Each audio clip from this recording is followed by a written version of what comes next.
네, 이번 영상에서는 반도체 공학 9주차 강의 요약본을 리뷰하는 시간을 갖도록 하겠습니다.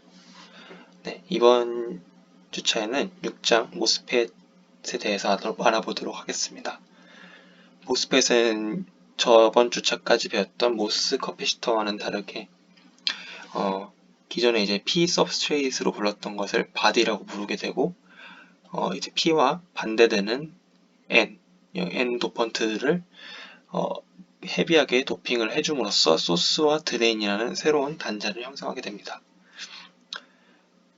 그래서 총 4단자 시스템이 되고요.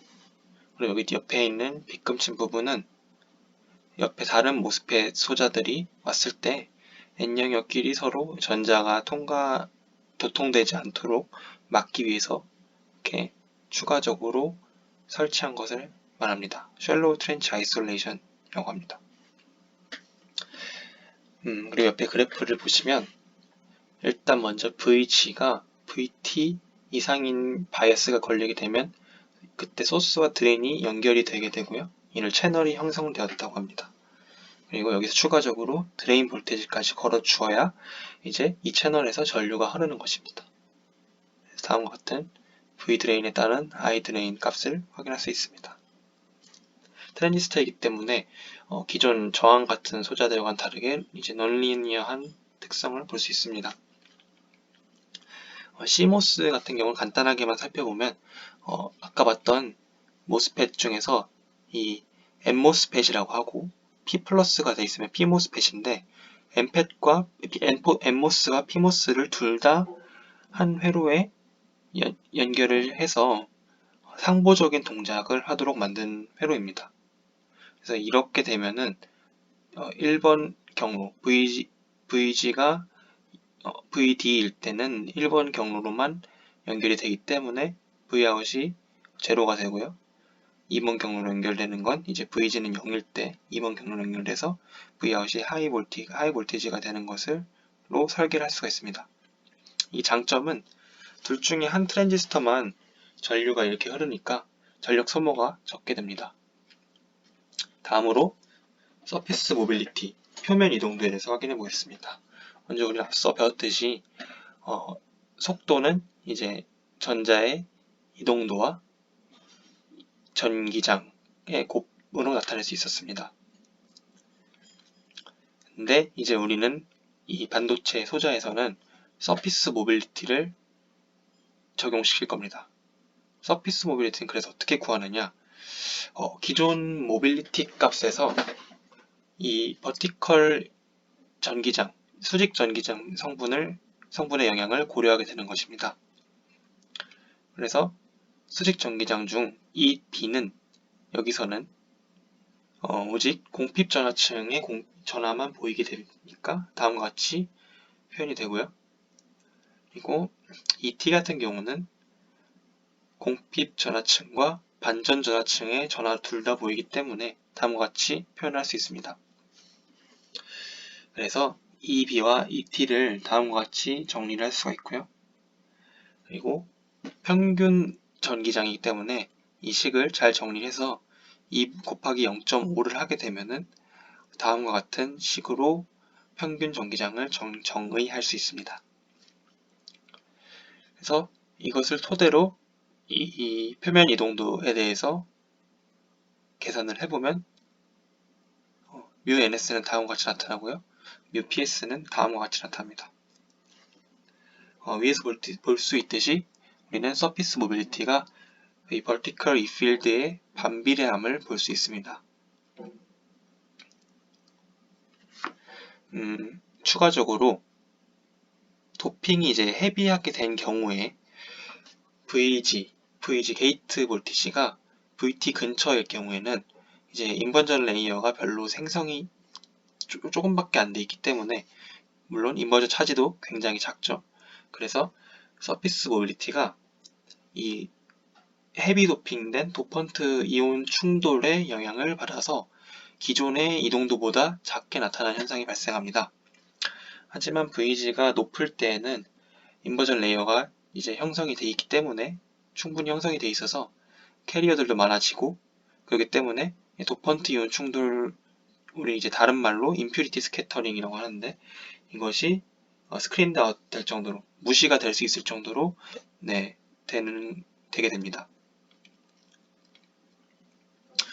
다음 6.4절에서는 바디 효과와 레트로게이딩 도핑에 대해서 살펴보겠습니다. 먼저 바디 효과는 이제 VS와 VB 지금까지 이 두 개가 연결이 돼 있거나 무시를 하면서 이제 해석을 썼는데, 이제는 얘네 둘이 연결돼 있지 않다고 볼 겁니다. 그래서 VSB에 얼마나 많은 전압이 가해지냐에 따라 VT가 영향을 받는, 그러니까 리니어한 디펜던시가 형성되는 것을 이 그래프를 통해 확인할 수 있습니다. 그리고 VSB가 늘어나는 방향은 VSB는 VS-VB이기 때문에 리버스 바이어스라고 볼 수 있습니다. 그래서 결국 VSB가 늘어날수록 VT가 증가하는 현상을 볼 수 있습니다.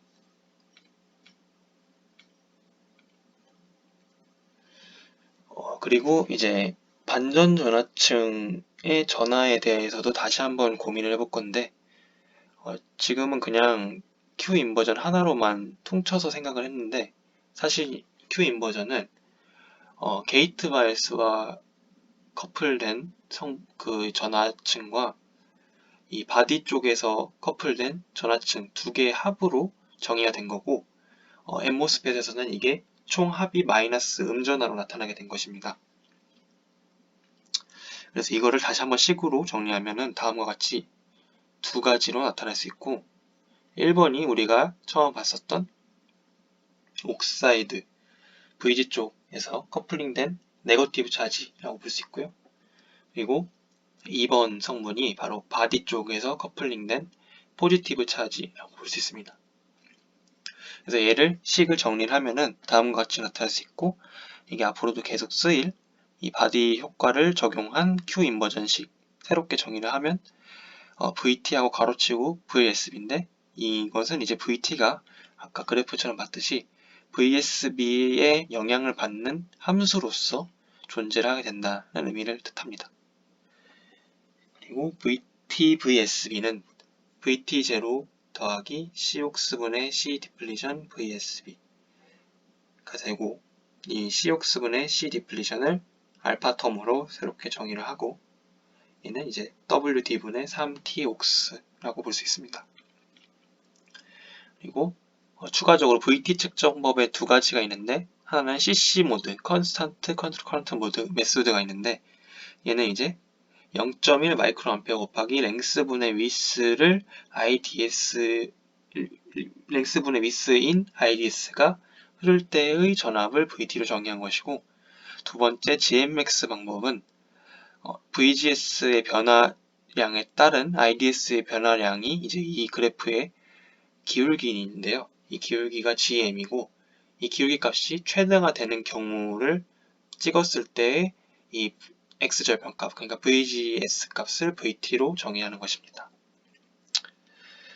그리고 바디 이펙트는 당연히 작을수록 좋습니다. 왜냐하면 우리가 만약에 VT 값이 10V로 알고 있었는데, 사실 바디 효과에 의해서 10V에 플러스 알파가 돼버리는 거니까 스레시홀드 볼티지가 결국 총 스레시홀드 볼티지가 높아지고, 이것은 이제 온 커런트 전류를 이제 좀 줄이게 되는 방향으로 가게 되니까 결국 소자의 속도 측면에서도 좋지 않은 효과를 보이게 됩니다. 그래서 우리는 알파를 줄여야 할 필요성이 있는데요. 알파를 줄이려면 이 식에서 성분을 보면서 확인해 볼 수 있듯이 옥사이드 레이어를 줄이는 방법이 있을 수 있고요. 또한 이제 게이트의 채널에 대한 영향력, 바이어스를 높여주는 거죠. 이거를 높여줄수록 알파가 줄어들게 됩니다. 알파는 바디 이펙트 코에피션입니다. 아까 봤던 이 식이 이 그래프에 적용이 되는 것이고요. 알파는 기울기를 뜻합니다. 그리고 알파의 영향력을 줄이는 방법이라고 써 있는데, 이게 무슨 의미냐면 도핑을 다른 방식으로 함으로써 알파의 그러니까 바디 효과를 줄이는 방법입니다. 그래서 레트로게이딩 도핑 프로파일이라고 되어 있는데 기존 고려했던 방식은 그냥 바디는 뭐 그냥 유니폼하게 도핑을 한다라고 가정을 했었는데 이제는 서피스 부분에서는 아주 라이트하게 도핑을 하는 겁니다. 그리고 이렇게 스티프한 곡선을 그리게 도핑을 해주는 건데 이게 장점이 뭐냐? 이제 디플리션 레이어의 두께는 헤비 도핑된 영역은 의미가 없고 라이틀리 도프드 영역만 이제 의미가 있는데 에 의해서만 결정이 됩니다.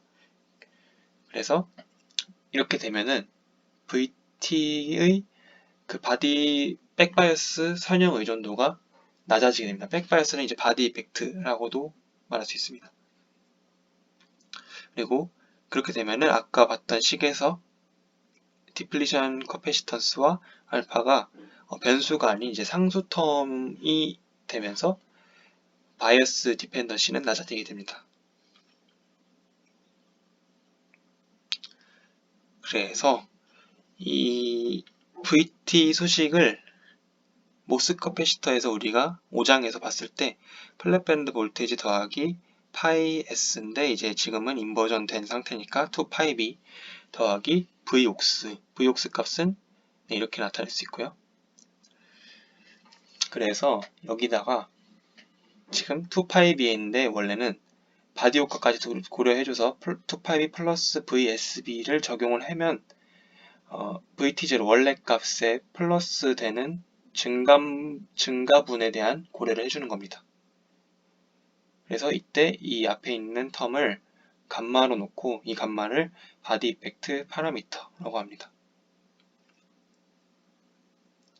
마지막으로 6.5절 Q 인버전 그러니까 인버전 레이어의 전하층을 이제 X 위치 디펜던시를 고려해서 새롭게 재정의하는 것을 보겠습니다.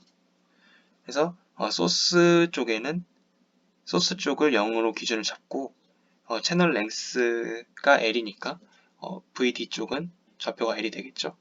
그리고 이제 채널 볼테이지라고 해서 VC를 새롭게 정의를 해줍니다. 그래서 여기서 0인 경우에는 VC는 VS일 것이고 L인 경우는 VC는 VD 드레인 볼테이지가 될 것입니다. 그래서 Q 인버전 괄호치고 X 이제 위치에 따라서 바디 이펙트가 다르게 적용되는 것을 암시하죠.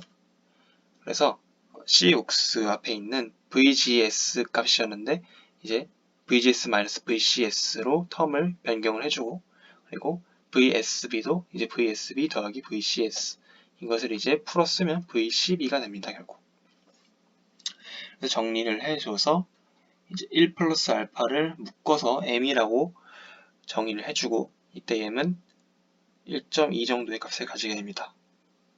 이렇게 구한 Q 인버전식을 기존의 전류 구하는 식에 대입을 해주게 되면은 이렇게 미분 텀이 생겨나게 되고요. 이 전기장이 위치에 따라서 다르기 때문에 미분 텀이 생겨나게 되고요. 그래서 양변 적분을 해주면